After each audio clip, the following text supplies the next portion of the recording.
Hello everyone, I'm Kendra Von Esh and I am coming to you from Nebraska. I am out here for some branding. Thought I would wear my Nebraskan garb, do as the Nebraskans do.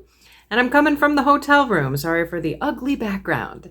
But I'm super excited to share with you my journey with Mary. And it wasn't always the smoothest. I have been fallen away from the Catholic Church up until I was 42 years old. And then God pulled me out of the pits of hell and I came back to the church, but I had to learn everything. I did not know that Jesus was God. Just thought Jesus was God's son. I didn't know about the Eucharist, that is the body, blood, soul, and divinity of Jesus Christ.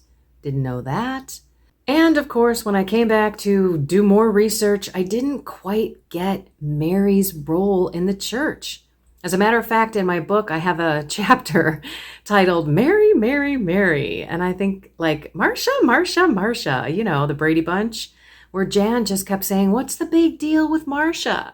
That's kind of how I felt with Mary. Why are there so many people so devoted to her? And then, of course, the questions from other Christian denominations about the fact that we worship her and all of this kind of stuff. And she wasn't sinless. And yes, she is sinless. So it was a very interesting ride to learn about Mary. And I didn't have that feeling for Mary. So I searched her out because of what I saw other people had with Mary. I wanted that relationship. I wanted that devotion. I wanted to say, Mama Mary, like all of my good little Catholic friends were doing. But I just didn't feel it. I didn't really get it. But I know that Mary is deserving of our love, deserving of our reverence. And in the Catholic Church, she is the mediatrix of grace. So she is sitting up on the right-hand side of Jesus, waiting to divvy up grace with Jesus, of course. She is not God. She works with him. But I know that if I go to Mary, that she will take my petition to Jesus and she will dress it up, make it in a beautiful way and present it to him. Instead of me, in my own measly way, maybe even not the most pure of intentions. Maybe I've got a selfishness in my petition. Maybe it's something that isn't really good for me, but I want it anyway. My ask to Jesus is going to be completely different. If I think back to the Bible, Mary is barely there. But the words that she says are so important. And at the wedding at Cana is when she asked Jesus. She actually didn't ask. They have no wine, she said to Jesus. And he was like, woman, what do you have to do with me? It's not my hour yet. But Jesus couldn't deny his mom. He started his ministry there. And guess what she did? She did what she always does, which is tells us to do whatever he tells us. Her son, Jesus, do whatever he tells you, she says to the servants. She's saying that to us too. Her only job is to bring us to her son. And so there was one time in the early part of my journey in 2013, I wasn't even months in to figuring out this Catholic thing. And I learn about a book called 33 Days to Morning Glory by Father Michael Gately. I'm smiling because I'm sure there are others of you out there who have gone through this consecration to Jesus through Mary, which I had no idea what it was when I was doing it at the time. I was just reading this book every single day, doing the little prayers that it said. And then on December 12th, Our Lady of Guadalupe's feast day, I'm supposed to wrap it all up. Wrap up my prayer. And I do. And my husband comes home that day and he says to me, you look different. Now, at first I was thinking, well, I don't feel different. I know I'm done with that 33-day prayer thing. I would have kind of expected some sort of miracle. But I looked at him and I said, what do you mean instead? And he said, you look alive. And then it hit me like a ton of bricks. I did not smoke marijuana at all that day. Now, this may be coming to you like, what? Where's marijuana coming from? But I had a 20 plus year addiction to marijuana. Every single day. When I got up, I would bring it to work. I would smoke it when I got home. I mean, it was like a cigarette to me. And I was totally addicted. Even though I lied to myself and told myself I didn't have a problem, I'm not destitute, I have 2 homes, 2 boats, 2 this, 2, all this material stuff, I can't possibly have a problem. It's obviously not hurting me, but it was. And so that day, on that feast day of Our Lady of Guadalupe, boom, I didn't have any desire to smoke. I had some in the house. And so my husband, laughing, is right there, witnessing a miracle. He's telling me I look alive. Oh, what do you mean? I don't look all stoned and, hey man, you're home kind of thing, And I realized that, wait a minute, this could be a miracle. While I was praying the 33 days to morning glory, I had actually thought for a few seconds, a couple of days throughout those 33 days, I wonder if I didn't have this marijuana problem. But then I immediately took it back. Oh, no. I don't want you to take this away from me. I don't know what I will be like if I don't get high. How will I deal with people?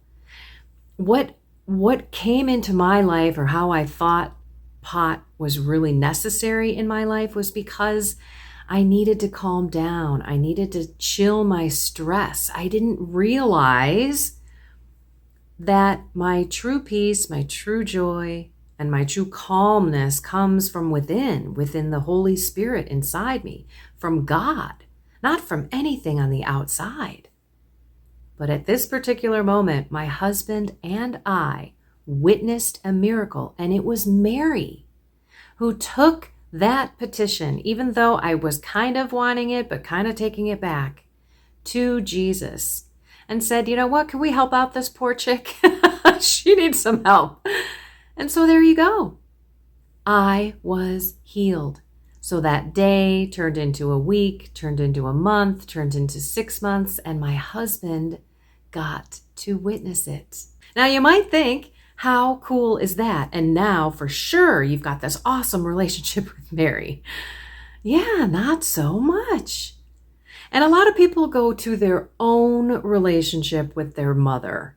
And I don't have a bad relationship with my mother. As a matter of fact, I kind of did when I was younger, but that was just because I was all about me. But now that I'm older, I've got an incredible relationship with my mom. We have come so far.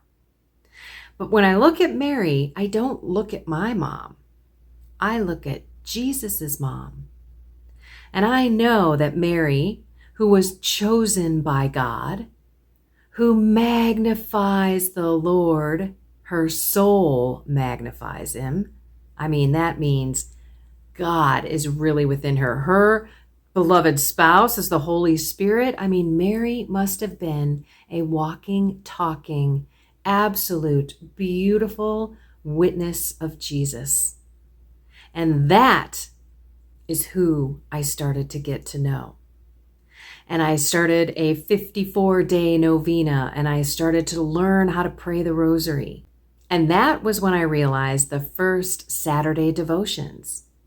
So it was one of those days during my 54-day novena. It was a Saturday, and I decided I was going to pray in contemplation every single mystery all at once and do it through Mary's eyes.